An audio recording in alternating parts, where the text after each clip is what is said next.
Looking ahead to 2024, we think that the outlook for US GDP growth is likely to revert back towards its longer-term potential growth rate, led in particular by the outlook for the US consumer sector, which makes up 70% of US GDP.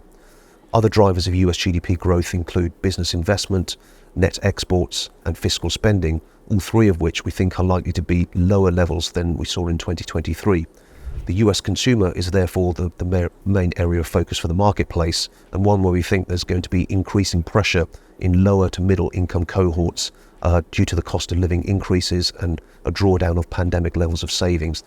In addition to that, we think that the fiscal outlook for the US remains uncertain, with high levels of starting debt to GDP and growing concerns about the fiscal deficit, which will mean that the market will be uncertain about further fiscal support should it be needed for the overall economy at large.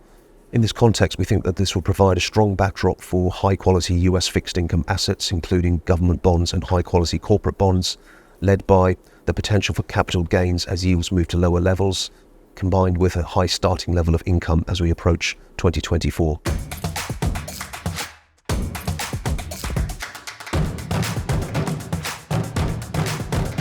As we start 2024, we think that one of the most attractive sectors is the financial bond space, in particular high-quality senior bank bonds from European banks issuing in US dollars, as well as debt issued by high-quality US banks,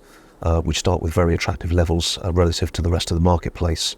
In the broader corporate marketplace, we think that there are expensive valuations as we start the year, in particular in sectors such as consumer, retail, healthcare and TMT.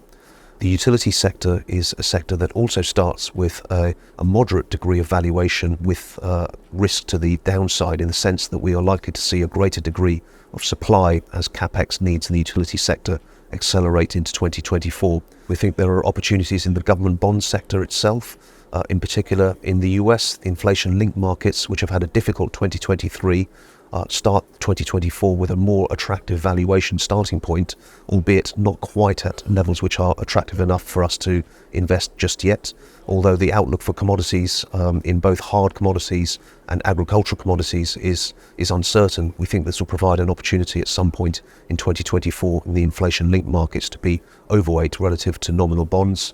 As economies outside of the US evolve at different speeds to the US, this will provide the opportunity for us to invest in non-US government bond markets, which will be additive to the strategy if we think there is enough value in those. In summary, the potential for capital gains from high-quality US fixed income assets, together with the high degree of starting yield, will provide investors with a strong potential for total returns in 2024.